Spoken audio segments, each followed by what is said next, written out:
Hello engineers, welcome back. In this video, let's discuss one of the most fundamentals and important topics of databases, which are database transactions. I hope you're ready. Let's get started. So when we studied database fundamentals, we must have studied ACID properties, right?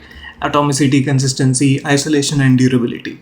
In this video, let's go a step deeper and understand how databases actually implement these properties so that they are able to guarantee ACID transactions, right? So first, let's understand what is a transaction. Transaction is nothing but multiple operations onto the database. So these multiple operations can be read operations or write operations, and when they are supposed to go together or when they are supposed to be processed together, we call them as a transaction. So the basic example is a financial example where account A is transferring money to account B, which means that first money should be debited from account A and money should be credited to account B. Both of these operations together combined is called a transaction, right? And if either one fails, we want the system to roll back this transaction so that these consistency and data are not compromised, right?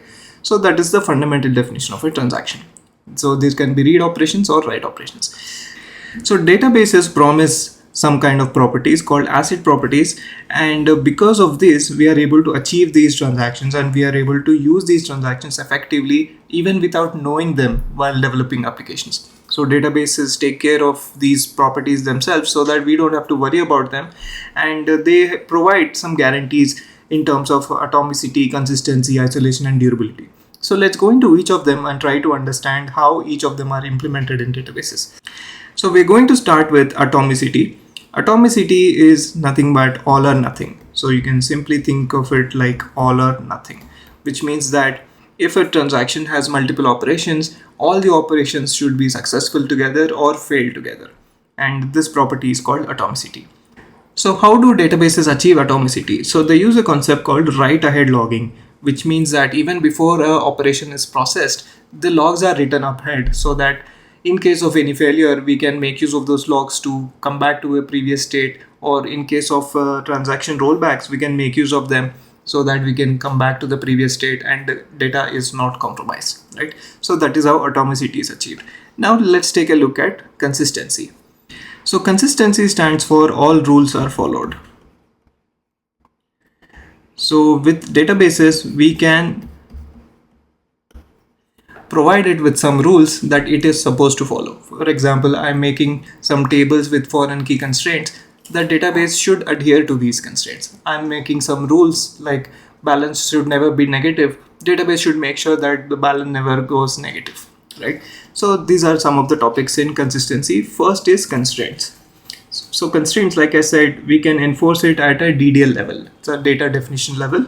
So we provide some foreign key constraints or unique constraints so that every data that is inserted or updated into the database tables will make sure that these constraints are met, right? And we can also give it some kind of triggers, some kind of custom rules before any insert or update. So these are getting triggered upon every insert and update so that our data sanctity is maintained. And then of course we have data types and schema validations, which means that the data that is going in should follow the schema structure and schema type in terms of data that is supposed to be stored there, right? So any violation of all these will not be allowed by the database, and that's how we can keep the database in a consistent state.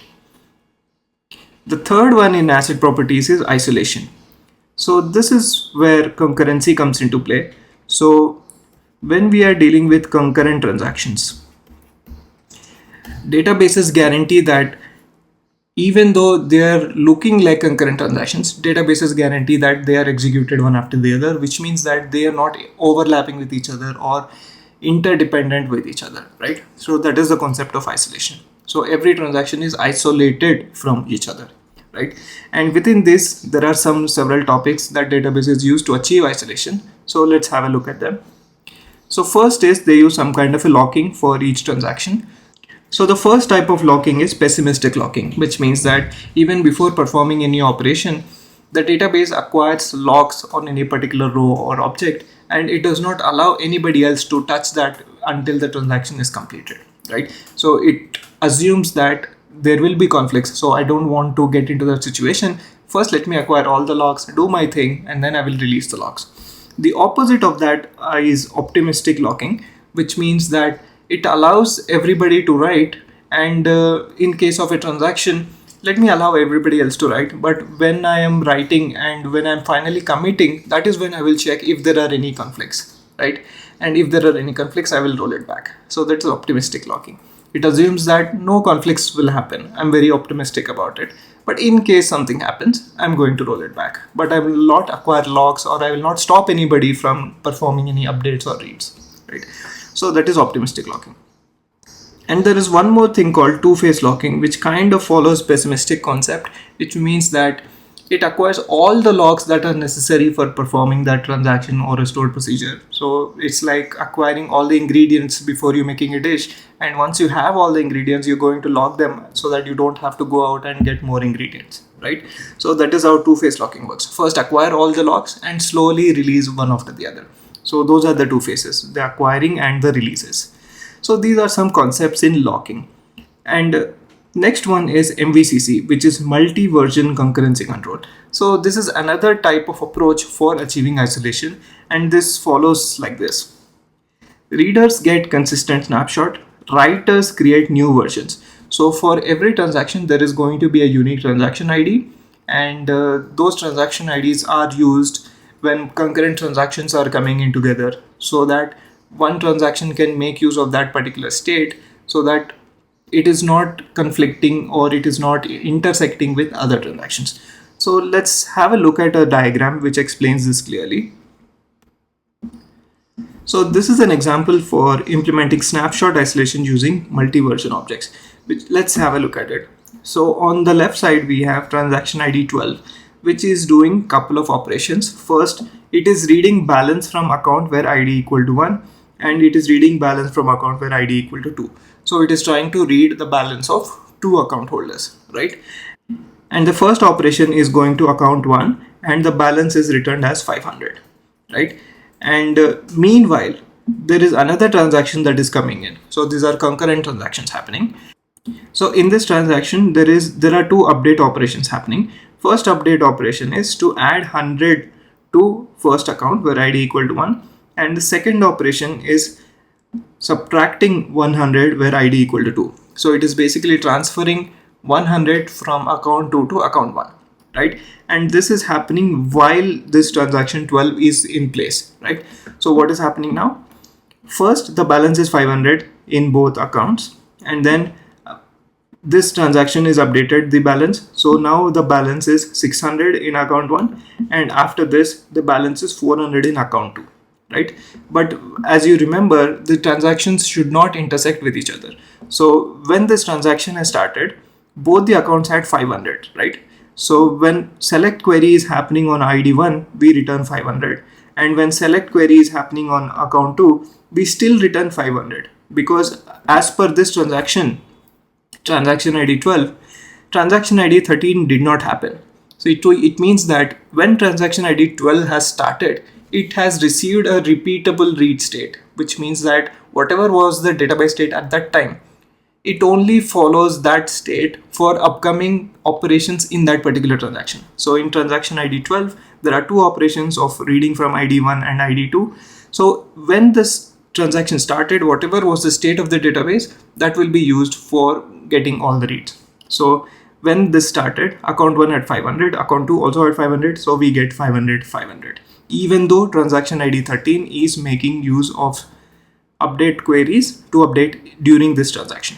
So this way we are able to achieve concurrency without conflicting with each other. So how did this happen? It uses the concept of multi-version objects. So like we said, readers get consistent snapshot, which means that when the readers start using the transaction, they get a consistent snapshot, and that snapshot is used for upcoming reads. And writers create new versions. So let's see the concept of this versioning now. So like I said, every transaction ID will have its unique identifier, which means transaction ID is 12, transaction ID is 13 here.